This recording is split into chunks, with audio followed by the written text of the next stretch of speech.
Hi guys, it's already 4 a.m. in the morning and we are early today for our Sea of Clouds tour at Mount Patong. Hopefully we will be seeing my clouds today para yun yung nakikita natin sa Facebook, yung trending ngayon na Sea of Clouds in Calamba. So we are hoping that meron mga clouds today kasi kahapon umulan siya. So ang sabi is meron daw mga 10 to 15 minutes hike going to the site of the Sea of Clouds. So let's just hope talagang 10 to 15 minutes lang siya. So maaga po kami ngayon kasi pupunta tayo sa ating pupunta mo ka? Sa 10 at Skemi Malu. Ah, saan ba yan? Pupunta kami ngayon sa Mount Patong sa Calamba to see the Sea of Clouds.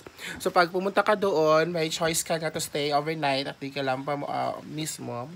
Or ayaw mo naman magstay doon. So you have to, pwede ka naman magstay sa downtown. Tsaka mag-travel na lang mas early. So we choose the second option. Oh, so medyo madilim pa po masyado. Tsaka yung fogs. Yung lamig ngayon is carry ko lang naman. Sila lahat naka-jacket, ako hindi. Carry bells na ito. Yan, basta kami.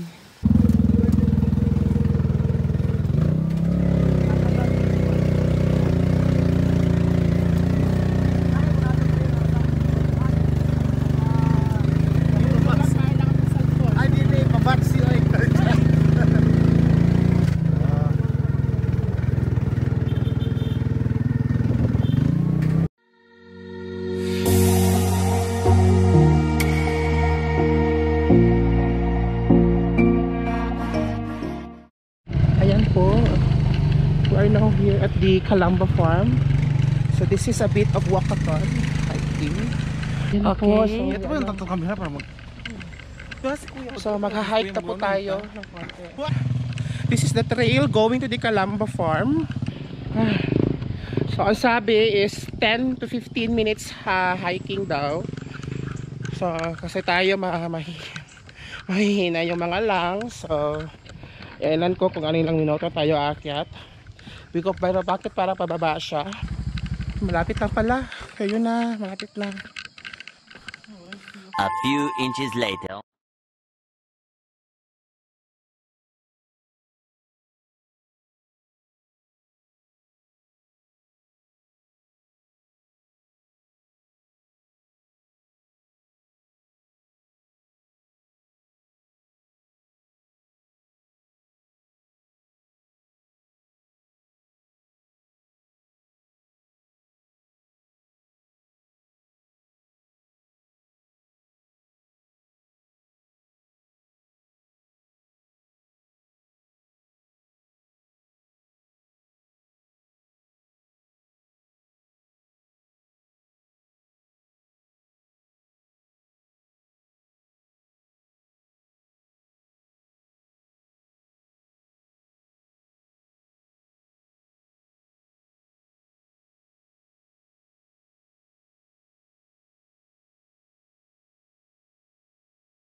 Aside from going here, you can also do camping.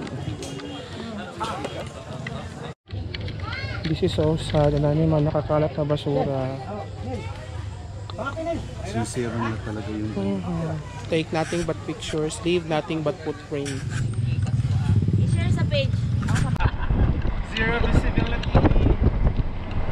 na siya zero, kaya naman makita. 10%. 10% yung pasan mo ang mundo, ang kailangan mo umakyat.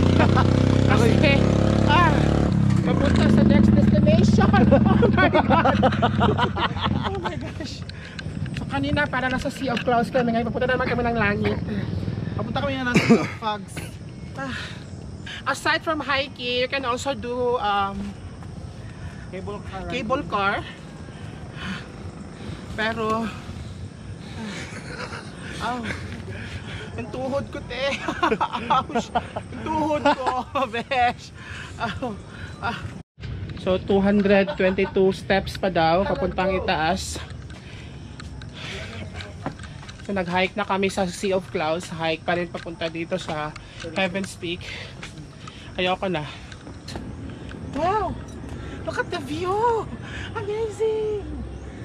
It's not a Sea of Clouds, but it's a Sea of fog. So ayan nga po. As you can see, that is the view of the Maragusan. Medyo hindi pa siya nakikita kasi sobrang foggy because yesterday, umulan po ng malakas.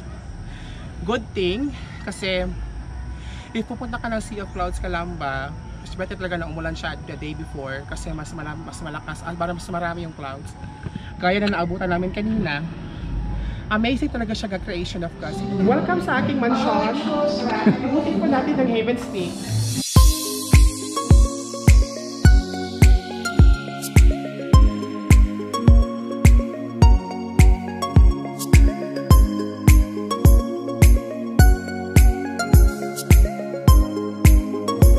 Look at the view. So very amazing.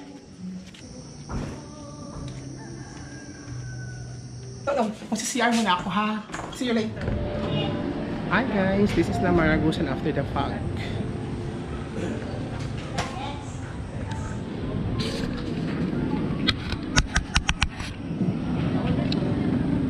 Eternity later. After 48 years nakapag-breakfast na din kami. Ang tagal po, sabi 20 minutes, hindi namin na-expect na 20 minutes and 1 hour pala yung serving. Ayan, so we'll head first to Aguacan before we go to Tagbibinta. Our time, we are now going to Tagbibinta Falls. So it's been 10 years already when I had my last visit on the Tagbibinta Falls. Tagbibinta Falls is one of the falls here in Maragusan that has a falls. So let's see ano ba yung mga changes meron kayo sa Tagbibinta. Welcome to Tagbibinta! Welcome to Tagbibinta Falls. So it's my second time here. The last time that I have been here was way back 2008-9 during my second year college. So, ayun, so we're excited kung ano bang meron. So, dami ng tao kasi Sunday weekend. Ito na ngayon yung Tagbibinta. So, nag-improve na sila. May waiting area na sila. Maganda, dami ko na remains here.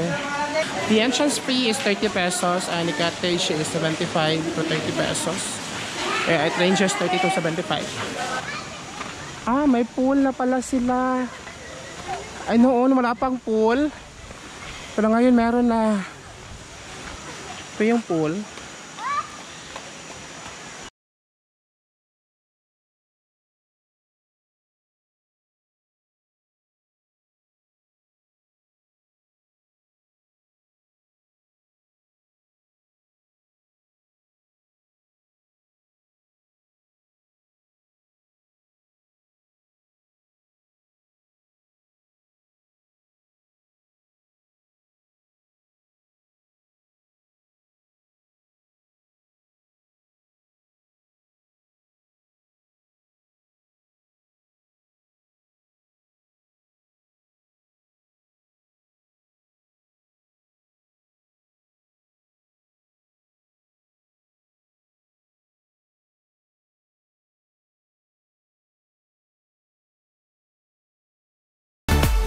Ayan, so originally we plan to stay sana longer in Tagbibinta. Kaso lang, there's not much thing to do there. It's just the falls and the water is so cold. So we just decided to to head back again, to head back here in Caguacan. I will just stay the rest of our hour before check out on the pool kasi yung pool doon sa Taglibinta is medyo marumi, nilulumot na. So dito na lang kami magsa-stay for the rest of our time before mag-check out sa Aguacan Falls.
Oh!